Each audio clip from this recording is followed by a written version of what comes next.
Assalamualaikum warahmatullahi wabarakatuh. Perkenalkan, nama saya Hanun Putri Salsabila dengan NIM 3010250014. Saya akan menjelaskan tentang pemeriksaan urologi LPM pertama, laboratorium fisiologi. Yang pertama, alat dan bahan yang dibutuhkan ada air tawar. Yang kedua, larutan isotonik. Yang ketiga ada gelas ukur.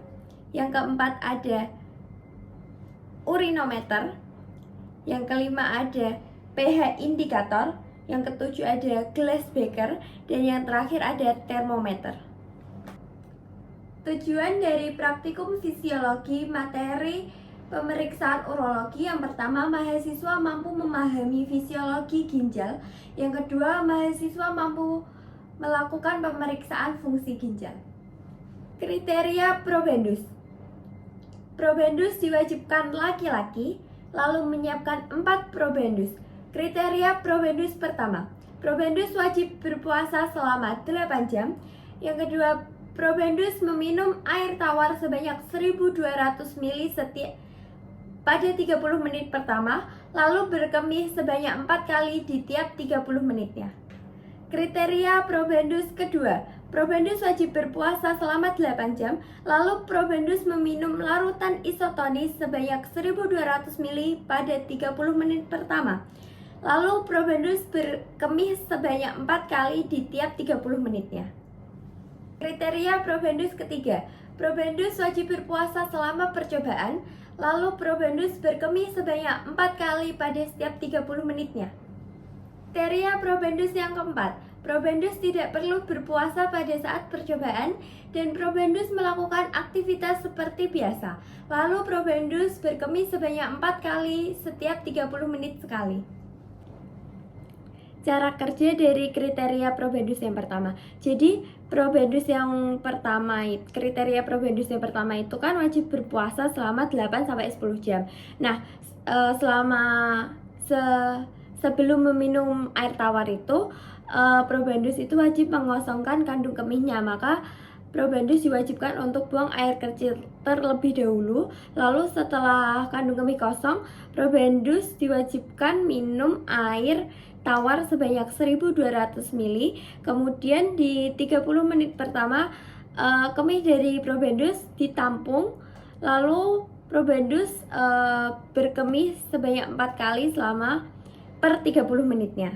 Cara kerja dari kriteria probandus yang kedua, probandus wajib berpuasa selama 8-10 jam.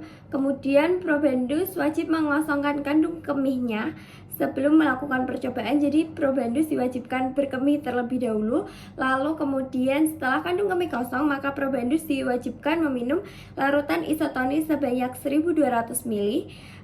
Kemudian setelah 30 menit, kemih dari probandus ditampung di glass beaker.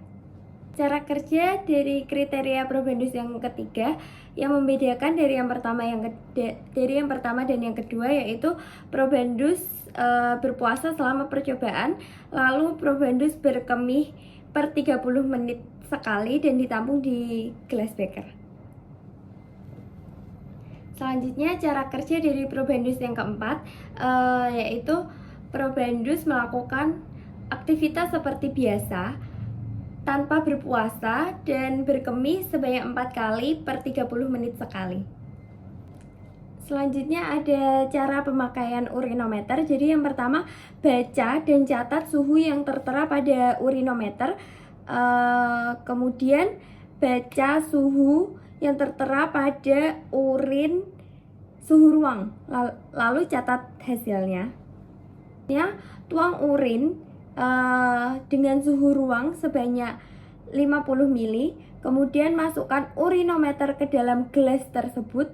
Usahakan urinometer terapung. Lalu yang keempat, putar tangkai urinometer dan dijaga agar tidak menempel pada dinding tabung. Kemudian setelah urinometer itu berhenti dan tidak menempel pada gelas ukur, maka baca berat jenis setinggi meniskus bawah sampai bilangan 3 desimal.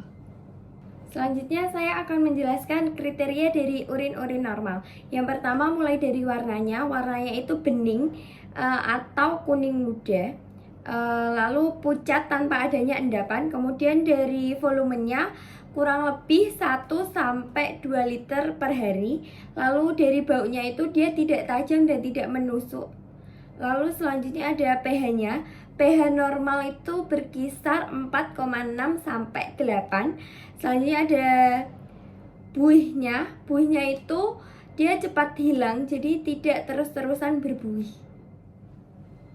Selanjutnya saya akan menjelaskan hormon-hormon yang mempengaruhi ginjal. Yang pertama ada hormon aldosteron. Dia itu mengatur reabsorpsi dari Na+. Lalu yang kedua ada hormon ADH. Lalu yang ketiga ada hormon renin. Dan yang keempat ada NAP. Selanjutnya saya akan menjelaskan tentang mekanisme kerja ADH. Jadi mekanisme kerja ADH itu terbagi menjadi dua, jika kekurangan air dan jika kelebihan air. Saya akan menjelaskan mulai dari yang kekurangan air. Jikalau kekurangan air, maka osmolaritas ekstrasel itu akan naik, kemudian kadar ADH juga akan naik, kemudian permeabilitas tubulus juga akan naik, lalu akan terjadi reabsorpsi air. Kemudian terjadilah proses berkemih atau urin itu keluar. Selanjutnya ada mekanisme kerja ADH jika kelebihan air. Jadi yang pertama, osmolaritas ekstrasel itu akan turun, kemudian kadar ADH itu akan turun, lalu permeabilitas tubulus itu juga akan turun, lalu terjadi reabsorpsi air yang turun, yang rendah, lalu kemudian urin itu akan meningkat secara lebih kayak gitu. Mungkin sekian video dari saya, kurang lebihnya mohon maaf. Wassalamualaikum warahmatullahi wabarakatuh.